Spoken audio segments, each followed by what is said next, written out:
Hello, everyone, and welcome to Crushing Land. Today, we're going to be talking about the cost of doing business.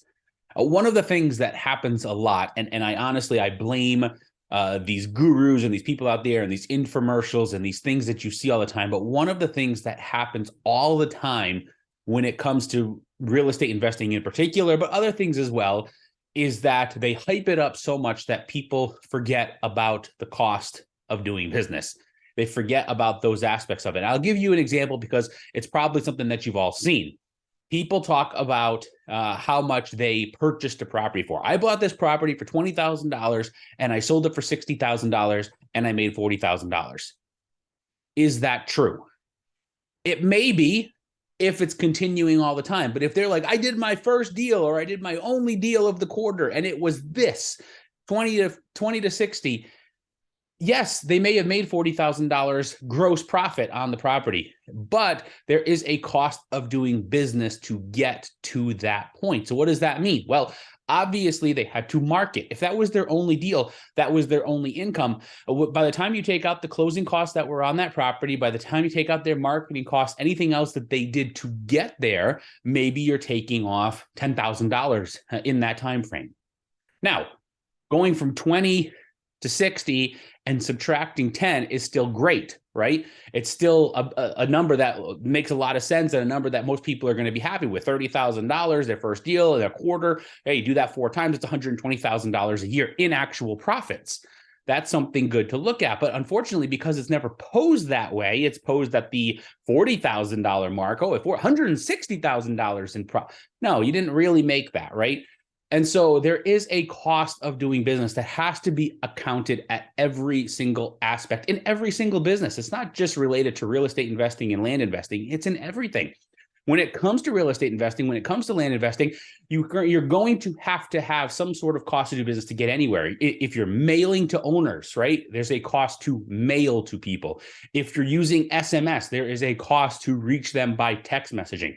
If you're cold calling them, which some people still do, if you're doing that, then there's obviously a cost to be able to do that in volume. If you're doing it yourself, then the cost is going to come in the opportunity cost. What does that mean? It means if you're picking up your phone and you're just calling and calling and calling and calling, you're only going to have limited reach. You're not going to obviously be able to spread out as far. And so because of that, it's going to cost you in the opportunity cost by bringing down your cost of doing business. So it's something that you need to look at, and it's things that you need to look at each and every time across the line when it comes, because there's other things that get involved in the business. At what point do you need a CRM, right? That's something that's important inside the business. Well, when do you need to get that? That's a cost of doing business. Well, what about insurance on your business, right? Are you going to get insurance? I was actually reading a story about a company not that long ago. I forgot how much the lawsuit was. It was a pretty large lawsuit against them, $40-50 million. Very, very large company, but they didn't have liability insurance. They ended up having to pay that lawsuit out. They had to pay for the legal fees to get there, all of those things. They basically self-insured. Was that a smart move? I don't know. That's up for them to decide, right? But it's a cost of doing business either way. You're either going to take the risk, opportunity cost again, or you're going to outlay the money to alleviate that headache, alleviate that problem, and things like that. So that comes along the line with each and every different thing that we face inside of our business and inside of any business in reality. You do that. So you do have to figure out the cost of doing business across the board. And that's in multiple different things, right? It's not just in marketing. It's across, like I just gave an example of insurance. It's all different things, especially as you're scaling, bringing on employees, bringing on VAs, bringing on acquisitions people, bringing on dispositions people, bringing on advertising people, whatever it may be. All of these things that you're bringing on more and more and more employees, that's a cost of doing business to your bottom line, right? So when you're looking at all of that stuff, you need to break that down. Now, I've mentioned the term opportunity cost a few times. So that's something else that you need to be looking at. What does that mean? Well, when you're looking at your cost of doing business, you have to weigh it against what the opportunity cost is for it. For example, one of the things that came up with that large lawsuit of that company was not only could they pay it, obviously they were a huge company, so $40 million plus the legal fees and all that, it probably wasn't a huge amount to them overall. But where could the opportunity cost come in? Well, their stock, their value starts to drop because that becomes public, things like that. So that could become an issue. That's an opportunity cost that could literally come there. So where could be opportunity cost in our business? Well, if you're not taking on, you look at certain things and say, I'm only going to call people. That's all I'm going to do. I'm just going to call. I don't want to spend the money, the cost of doing business on letters or on SMS or something like that. Okay, well, what's your opportunity cost then? How much are you losing in being able to get other deals because you're not willing to outlay anything to get there? The same thing as you start to grow, right? I don't want to bring on other people. I just want to keep it in-house. I don't want to outsource. I don't want to I don't want to give away a piece of the pie. I don't want to do this. Okay, well, what's your opportunity cost? And, again, a quote that for those of you who know me, you hear me use all the time, Mark Cuban, one of the things that he always says, right, is half a watermelon is better than a whole grape. And so that's a perfect analogy of opportunity cost. If the thing blows up and you're giving away half, would you rather have half of something this big or all of something that big? And it's never all, because there's always going to be some sort of cost to do business. So these are things that you need to outweigh. One of the big things with that is obviously education. We offer education. Others offer education in all different aspects of real estate. People say, well, I don't want to outlay the money for education. I want to get there myself. I'm not saying you can't do that. People do that. But what's the opportunity cost again? Would you rather have basically somebody that knows this in and out helping you and being able to get there quicker? And all of a sudden you have a running business and you're making the money that you want within a year?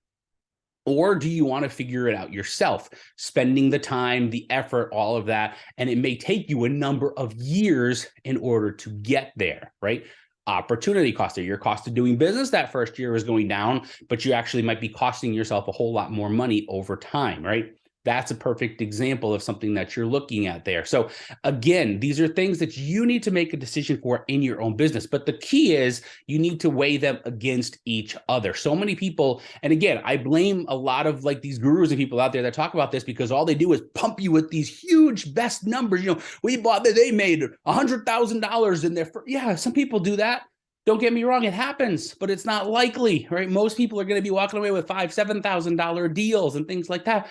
But if you keep doing those, it doesn't take long. $10,000 deals, $15,000 deals, these smaller deals, right? But you don't need a whole lot of them for it to really start to add up. And then you are going to have those home run deals in there. But when you start doing those small deals, when you start putting all those things together, there is obviously, again, a cost of doing business in that you need to weigh out. So when you start putting that in, you're like, okay, I got to put this in. This is what I'm getting, subtracting those numbers and looking, hey, this is where I'm at. This is where I should be. Do I want to bring it up to the next level? And again, that could be, like I said, through education, having somebody taking a bunch of the learning curve off for you. It could be using different software to speed things up. It could be adding team members. There's a lot of different things that are involved in this that you need to weigh out. But so many people focus just on the cost of doing business. Is all they look at. They're like, oh, here's the cost of doing business on this, and I just don't want to spend that money.